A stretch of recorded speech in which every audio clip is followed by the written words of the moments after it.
kalau Pak Jokowi masih punya rasa malu gitu ya, dan rasa malunya itu tidak hilang, sebetulnya ada ruang etika yang itu juga perlu dipahami bersama. Kalau kita mengedepankan jiwa kenegarawanan, lalu kemudian mengedepankan etika moralitas dan keadaban gitu, yang hari ini lagi-lagi saya bilang itu hanya sebuah angan-angan saja, karena anaknya yang maju dalam kontestasi itu tidak mungkin tidak didukung oleh orang tuanya sendiri gitu ya.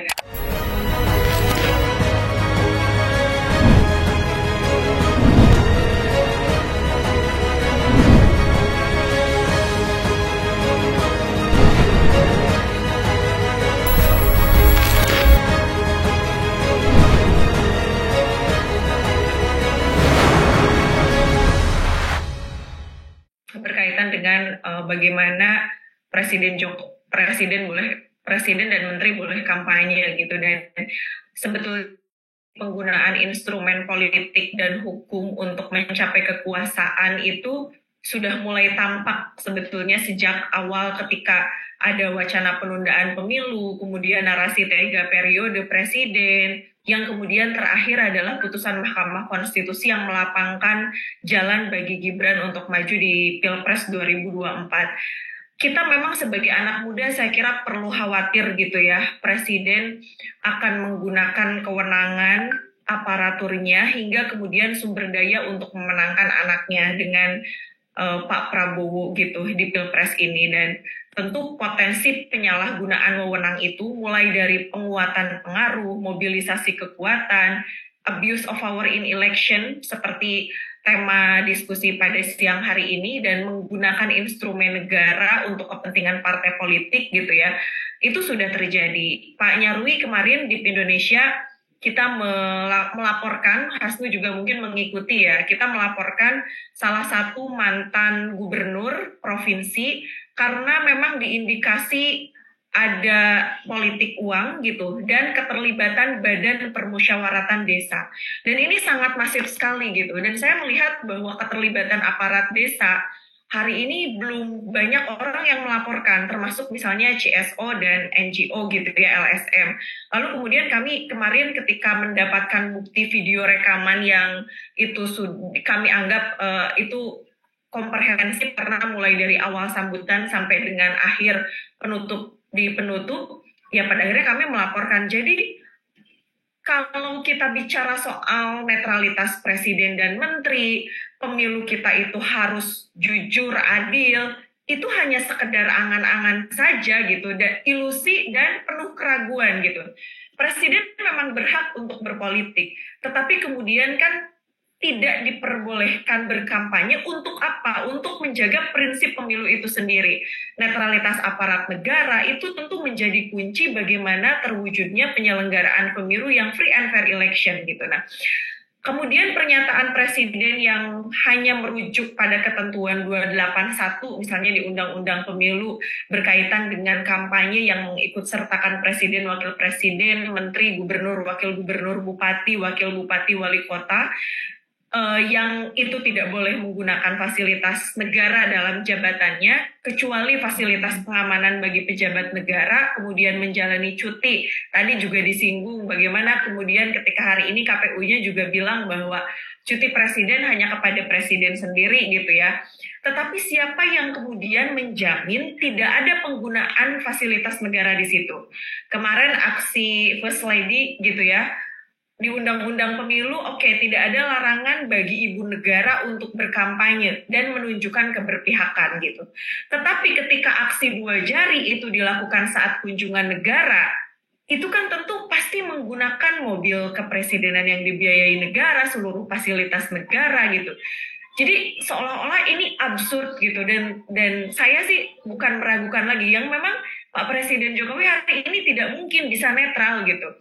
Nah, ketika pasal 281, lalu kemudian 282, 283 gitu ya, yang melarang pejabat negara dan ASN juga untuk melakukan kegiatan yang mengarah pada peserta pemilu sebelum, selama, dan sesudah kampanye, harusnya kan tafsirnya itu bisa bisa kita tafsirkan itu secara kontekstual, bukan tekstualis, minimalis, dan legal formalistik, sehingga kita bisa mendapatkan perspektif yang kemudian itu komprehensif. Saya tadi sepakat dengan Pak Nyarwi bahwa undang-undang pemilu perlu kita akui bahwa di situ banyak kelemahan, karena itu juga menjadi bagian akibat dari proses legislasi yang itu penuh dengan kepentingan politik, yang itu kemudian pejabat negara tetap tidak semestinya berkampanye, tapi kan akan sangat sulit gitu.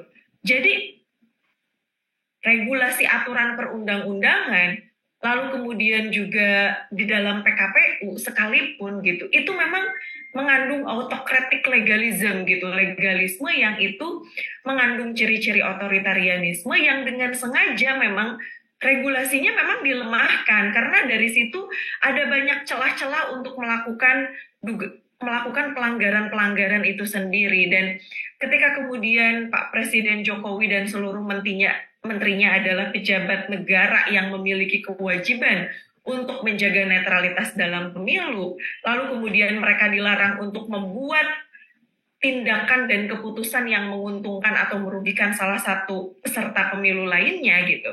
Karena jika melakukan tindakan itu maka itu dikatakan sebagai kategori pelanggaran pemilu. Tapi kita lihat sejauh ini mana sih proses keadilan pemilu yang hari ini kita lihat progresif. Bawaslu selalu menyampaikan bahwa ini tidak terpenuhi syarat formil dan material gitu. Selalu menyampaikan seperti itu. Dan tidak ada kajian progresif yang itu juga bisa ada efek jerak. Tadi betul, semua keputusan termasuk juga hari ini mana sih lembaga penyelenggara yang itu tidak dipilih oleh kepentingan politik, tidak dipilih oleh partai politik. Susah. KPU, Bawaslu, termasuk KPK sekalipun, itu memang dipilihnya adalah dari representasi juga teman-teman di partai politik. Jadi memang ketika sudah tersandra, dan kalau saya sih mestinya yang sudah terpilih lalu kemudian itu disumpah, dilantik gitu ya, itu kan mestinya bisa menghilangkan gitu ya kepentingan-kepentingan politik itu, bekerja tegak lurus kepada aturan perundang-undangan, tapi kan sangat sulit gitu. Kemarin saja saya nggak tahu ya hasil dari pelaporan saya terhadap Bawaslu juga apakah akan ditindaklanjuti secara serius atau tidak gitu, atau sebetulnya ini ya sudah hanya sekedar kesia-siaan aja gitu ketika kemudian melaporkan kemudian dianggap tidak terpenuhi syarat formil dan material. Nah, menanggapi pernyataan Ketua KPU bahwa Presiden cuti kepada Presiden sendiri, kalau kita lihat di pasal 34 PP 32 tahun 2018, aturannya jadwal cuti kampanye pemilu yang dilakukan oleh Presiden dan Wakil Presiden itu kemudian disampaikan kepada menteri yang menyelenggarakan urusan pemerintahan di bidang kesekretariatan kepada KPU paling lambat 7 hari kerja sebelum tahapan kampanye. Saya kira ini sangat clear ya berkaitan dengan aturan ini.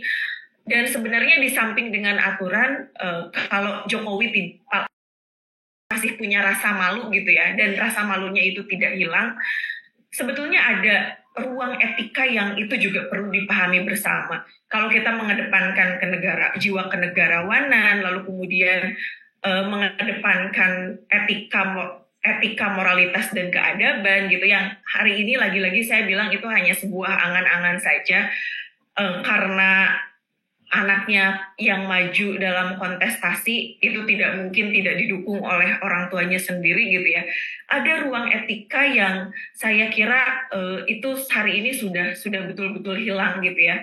Nah, ketika kemudian sikap netral pejabat negara dalam pemilu yang ini dinilai sangat krusial dan penting untuk menjaga prinsip keadilan pemilu gitu, berdasarkan pasal 22E Undang-Undang 1945, tetapi kemudian ketika fasilitas kebijakan anggaran, dukungan administrasi, protokoler pejabat gitu ya, dan juga pengaruh sebagai pemegang kekuasaan akan mempengaruhi netralitas birokrasi dan mempengaruhi pemilih gitu, itu betul-betul sudah hari ini tuh sudah terstruktur sistematis masif gitu.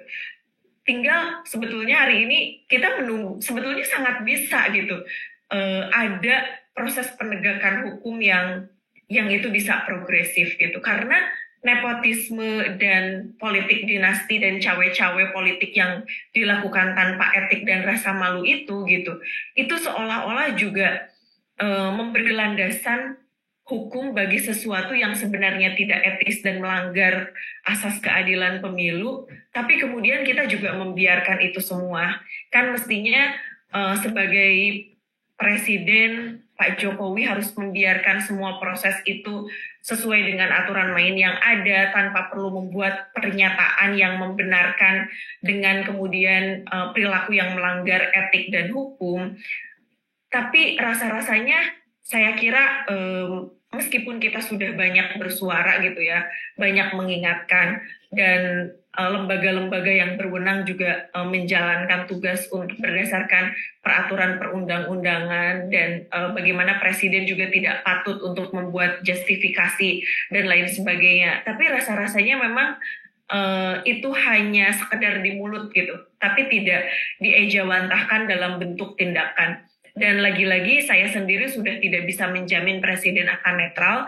Justru yang terlihat fakta yang terjadi adalah segala sumber daya kekuasaan, anggaran program saat ini betul-betul digunakan untuk memenangkan anaknya gitu ya.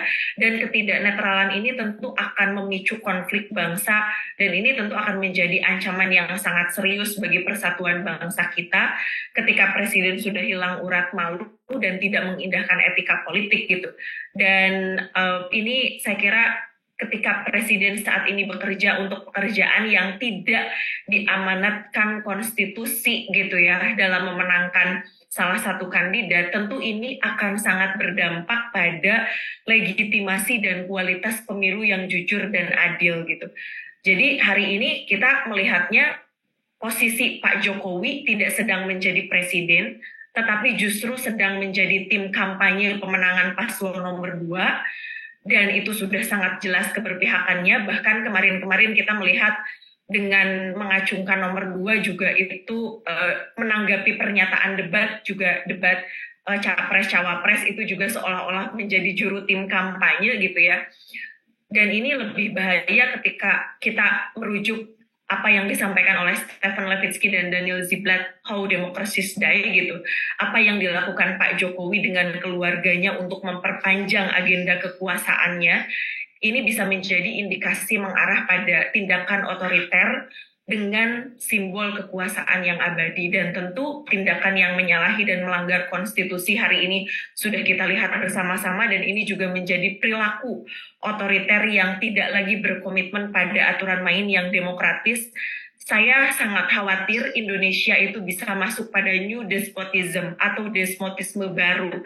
Karena dari elemen yang dijelaskan dari bukunya Jen Ken gitu ya, menunjukkan bahwa ini terjadi di Indonesia. Dan apalagi menjelang di pemilu serentak 2024 ini sangat terasa sekali. Kita tentu saja sebagai anak muda, saya selalu menyarankan bahwa do what you can do. Kita harus melakukan apa yang bisa kita lakukan sekecil apapun itu. Karena perubahan yang besar itu tidak akan pernah terwujud kalau kita tidak memulai hal yang kecil. Dan ketika kemudian hari ini kita melihat bahwa representasi anak muda di politik itu cenderung banyak sekali sentimen negatif, maka tugas kita lah untuk membangun narasi publik yang positif, membangun narasi publik yang alternatif di berbagai platform media sosial untuk kemudian saya kira kita punya tanggung jawab yang sangat besar agar pemilu kita bisa kembali kepada hitoh sebagaimana yang ditetapkan.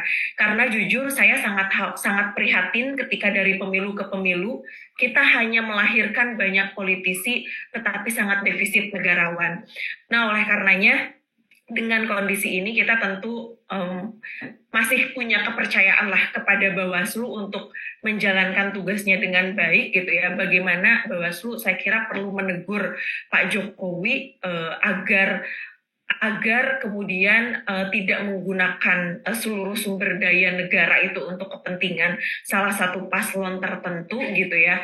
Dan juga DPR interpelasi dan hak angket untuk menginvestigasi keterlibatan presiden dan penggunaan kekuasaan presiden dalam pemenangan satu kandidat gitu, yang semestinya tidak berlindung di balik pasal-pasal yang mengesampingkan etik gitu. Saya kira kalau memang mau berkampanye lebih etis mundur. Saya banyak sekali pernyataan-pernyataan saya di sosial, di beberapa media yang saya menyampaikan sebaiknya memang mundur dan terhormat dalam situasi politik yang sangat tidak demokratis hari ini.